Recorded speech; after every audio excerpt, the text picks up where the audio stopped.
आज आपण रिमझिम पावसाचा आनंद घेण्यासाठी गरमागरम कांदा भजी करत आहोत। आयुष पियुषच्या मदतीने आज मी खूप सगळी झाडे लावली आणि झाडे लावून घरात येत नाही तोपर्यंत लगेच पाऊस देखील आला आणि आता आयुष पियुषने एवढी मदत केली आहे आणि त्यांची फरमाईश होती की त्यांना गरमागरम कांदा भजी पाऊस पाहत पाहत खायची होती। तर लगेचच ही कांदा भजी करण्यासाठी मी घेतलेली आहे आणि ही कांदा भजी छान बाहेरून कुरकुरीत आतून खुसखुशीत व्हावी यासाठीच्या सगळ्या टिप्स आपण पाहणार आहोत। त्यासाठी या ठिकाणी आपण अगोदर घेऊया बेसन पीठ। साधारणतः या ठिकाणी या चमच्याच्या मापाने मी 4 चमचे एवढं बेसन पीठ घेतलेलं आहे। त्यानंतर यामध्ये टाकायचं हिरवी मिरची आणि लसूणचा ठेचा। त्यानंतर टाकूया 1 चमचा जिरं। त्यानंतर ओवा हातावर छान क्रश करून टाकलेला आहे। हळद टाकायची, त्यानंतर चवीनुसार मीठ आणि थोडीशी बारीक चिरलेली कोथिंबीर। आता या ठिकाणी कांदा भजी करत आहोत त्यासाठीचा जो कांदा आहे तो छान स्लाइस करून कट करून घेतलेला होता। सगळ्यात महत्त्वाची टिप्स म्हणजे कांदा कट केल्यानंतर छान सुट्टा करून घ्यायचा। त्याचबरोबर कांदा 2 ते 3 पाण्याने स्वच्छ धुवून घ्यायचा। त्यामधील जे कडवट पाणी असतं किंवा कडवट जो वास असतो तो सगळा निघून जातो आणि स्वच्छ कांदा यासाठी वापरायचा।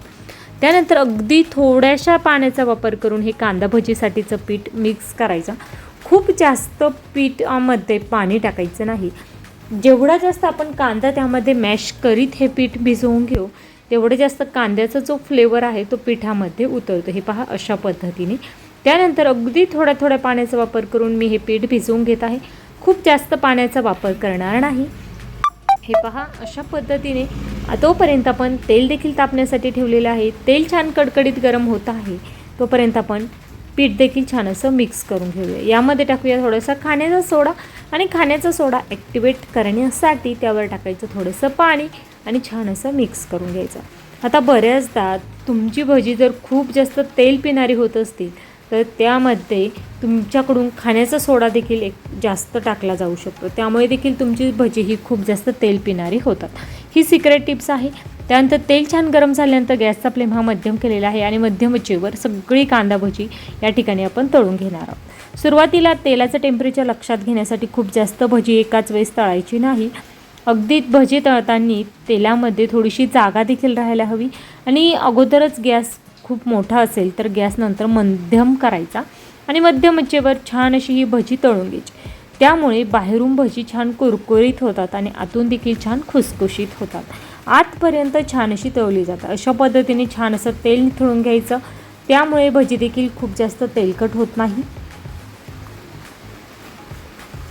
त्याचबरोबर भजी करताना तुमचं जर बॅटर खूप जास्त पातळ झालं असेल तरी देखील त्यामध्ये खूप जास्त तेल शोषले जातं। त्यामुळे तेल जास्त त्यामध्ये शोषले जाऊ नये यासाठी पिठाचं जे कन्सिस्टन्सी आहे बॅटरची कन्सिस्टन्सी ती खूप जास्त पातळ नसावी किंवा खूप जास्त घट्टसर देखील नसावी। त्यानंतर अशाच पद्धतीने राहिलेली भजी देखील मी तळून घेणार आहे। रेसिपी करून पहा, कशी झाली ते कमेंट बॉक्समध्ये कळवा। या रेसिपीमध्ये आपण ज्या काही महत्त्वाच्या टिप्स पाहिल्या त्या म्हणजे कांदा छान असा मॅश करायचा म्हणजे कांद्याचा फ्लेवर त्यामध्ये उतरतो। जे पीठ भिजवलेलं आहे ते खूप जास्त पातळ करायचं नाही। त्यानंतर या ठिकाणी तेल छान कडकडीत गरम झाल्यानंतर गॅसचा फ्लेम हा मध्यम करायचा। अशा काही महत्त्वाच्या टिप्स आपण पाहिलेले आहेत। या सगळ्या टिप्स तुम्ही नक्कीच फॉलो करा। तुमचे कांदा भजी देखील कमी तेल पिणारी खूप परफेक्ट अशी भजी तयार होतील। त्याचबरोबर या ठिकाणी राहिलेली भजी देखील मी तळून घेत आहे। तोपर्यंत तुम्ही जर चॅनलला सबस्क्राईब केलं नसेल तर प्लीज कविता किचन रेसिपीला सबस्क्राईब करा।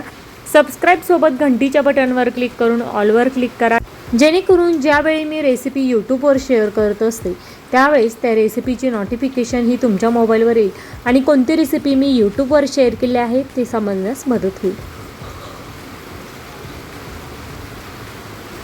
कांदा भजी छान अशी तळून झाली आहे। लगेचच ते डिशमध्ये मी काढून घेत आहे। तुम्ही या ठिकाणी चटणीसोबत सॉससोबत ही कांदा भजी देखील सर्व करू शकता। पावसाचा आनंद घेण्यासाठी अगदी खूप बेस्ट अशी ही रेसिपी आहे। त्याचबरोबर पकोड्याचे वेगवेगळे प्रकार देखील आपण पाहणार आहोत। त्याचबरोबर आपलं हे नवीन चॅनल आहे, या चॅनलला नक्कीच सपोर्ट करा आणि आपलं कविताच किचन हे जुनं चॅनल आहे त्या चॅनलला जर तुम्ही भेट दिली नसेल तर नक्कीच भेट द्या। त्या चॅनलवर 1000पेक्षा खूप जास्त रेसिपीज आपल्या झालेल्या आहेत। त्या चॅनलला देखील नक्कीच भेट द्या। हे पहा खूप छान असे आपले खुसखुशीत भजी झालेले आहे। रेसिपी शेवटपर्यंत पाहिल्याबद्दल धन्यवाद.